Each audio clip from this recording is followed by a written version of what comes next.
നമസ്കാരം. ഞാൻ ചെയ്ത കഴിഞ്ഞ വീഡിയോ ഒരുപാട് ആളുകൾക്ക് ഇഷ്ടപ്പെട്ടതിൽ വളരെയധികം സന്തോഷമുണ്ട്. ഇങ്ങനെയുള്ള വീഡിയോകൾ ചെയ്യുന്നത് കൂടുതൽ ലൈക്ക് കിട്ടുക എന്നുള്ള ഉദ്ദേശത്തോടു കൂടിയല്ല, ഒരു സന്തോഷം അത്രമാത്രം. സന്തോഷത്തോടെ ഇരിക്കുക എന്നുള്ളത് നമ്മളുടെ ഓരോരുത്തരുടെയും ഉത്തരവാദിത്വമാണല്ലോ. ഈ കൊറോണ കഴിഞ്ഞിട്ട് എനിക്ക് തോന്നുന്നു ഒരുപാട് ആളുകൾ നമ്മളുടെ ജീവിതത്തിൽ ഈ കൂടുതൽ ബഹളങ്ങൾ, പ്രശ്നങ്ങളിലേക്ക് പോകാതെ കൂടുതൽ ഒരുപാട് മാറി ചിന്തിച്ചുകൊണ്ടിരിക്കുന്ന ഒരു കാലഘട്ടത്തിൽ കൂടിയാണ് കടന്നു പോകുന്നത്. അപ്പോൾ അതിൻ്റെ ഭാഗമായിട്ട് തന്നെയാണ് പല ആളുകളും വളരെ ഹാപ്പി ആയിട്ടിരിക്കാനും ഈ നിമിഷത്തെ ആസ്വദിക്കാനൊക്കെ തുടങ്ങിയത്. കാരണം നാളെ എന്നുള്ളത് നമുക്ക് സ്വപ്നം മാത്രമാണ്. ഇന്ന് ഈ നിമിഷം എന്നുള്ളത് ആണ് സത്യമായിട്ടുള്ള ആ ഒരു കാര്യം. അപ്പോൾ ആ നിമിഷത്തെ ആസ്വദിക്കാനായിട്ട് പല ആളുകളും ശ്രമിക്കുന്നു എന്നുള്ളത് നമ്മളുടെ ഒരു വലിയ സന്തോഷത്തിനുള്ള ഒരു കാരണമാണ്. അപ്പോൾ സന്തോഷത്തോടെ ഇരിക്കുക എന്നുള്ളത് നമ്മൾ പലപ്പോഴും നമ്മളുടേതായിട്ടുള്ള മാത്രം ഉത്തരവാദിത്വമാണ്. നമ്മളെ സന്തോഷിപ്പിക്കാനായിട്ട് നമുക്ക് മാത്രമാണ് കഴിയുന്നത്. അപ്പോൾ നമുക്ക് സന്തോഷത്തോടെ ഇരിക്കാനായിട്ടുള്ള കാര്യങ്ങളെല്ലാം നമ്മുടെ ചുറ്റുപാടുകളിൽ തന്നെ ഉണ്ട് എന്നുള്ളതാണ് എനിക്ക് തോന്നുന്നു. അപ്പോൾ അത് നമ്മൾ ഏതൊക്കെയാണെന്നുള്ളത് നമ്മൾ തന്നെ കണ്ടെത്തേണ്ടിയിരിക്കുന്നു.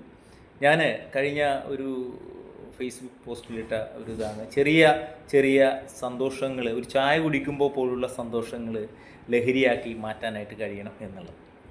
അപ്പോൾ അത് വെറുതെ ഒരു രസത്തിന് ഇട്ടതാണ്.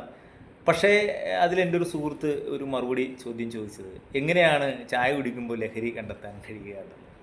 അപ്പോൾ അത് ഞാൻ അദ്ദേഹത്തിന് മറുപടി പറഞ്ഞത്, ഫോണിൽ വിളിച്ചിട്ട് ഞാൻ പറഞ്ഞത്, അത് ചായ ആസ്വദിച്ച് കുടിച്ചാൽ മതി എന്നുള്ളതാണ്. അപ്പോൾ നമ്മളെ ജീവിതത്തെ ആസ്വദിച്ച് കഴിഞ്ഞാൽ തന്നെ നമുക്ക് വളരെ സന്തോഷത്തോടെ ഇരിക്കാനായിട്ട് കഴിയുക നമ്മുടെ ചുറ്റുപാടുകളിൽ തന്നെ ഉണ്ട് അല്ലേ. ഇപ്പോൾ ഉദാഹരണം, നമ്മൾ പണ്ട് കാലത്ത് എല്ലാവരും കൂടി, കുട്ടികളെല്ലാവരും കൂടി മാങ്ങയൊക്കെ ഉണ്ടാകുന്ന സമയത്ത് ഈ മാങ്ങ എറിഞ്ഞ് നടന്നിരുന്ന കുട്ടികളെയൊന്നും ഇപ്പോൾ കാണാനില്ല. അപ്പോൾ മാങ്ങ എറിഞ്ഞ് നമുക്ക് സന്തോഷം, മാങ്ങ എറിഞ്ഞോ മുറ്റത്തെ മാങ്ങ പറിച്ചിട്ട് അതിൽ ഒരു സന്തോഷം കണ്ടെത്താം. കൂട്ടുകാരുമൊക്കെ കൂടി എല്ലാവരും കൂടി പറമ്പിൽ പോയി ക്രിക്കറ്റ് കളിച്ച് സന്തോഷം കണ്ടെത്താം.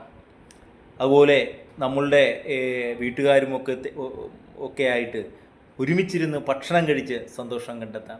കൂട്ടുകാരുമൊക്കെയായി എല്ലാവരും കൂടിയിട്ട് വളരെ നല്ല രസകരമായ കാര്യങ്ങൾ പറഞ്ഞ് അല്ലേ, വളരെ സന്തോഷകരമായ കാര്യങ്ങൾ പറഞ്ഞ് നെഗറ്റീവായിട്ടുള്ള കാര്യങ്ങൾ ഉപേക്ഷിച്ച് വളരെ പോസിറ്റീവായിട്ടും നമ്മുടെ മനസ്സിനെ തന്നെ പ്രചോദിപ്പിക്കുന്നതായിട്ടുള്ള കാര്യങ്ങൾ പറഞ്ഞ് സന്തോഷിച്ച് കളിയാക്കിയും ചിരിച്ചും ഒക്കെ നമുക്ക് സന്തോഷം കണ്ടെത്താം.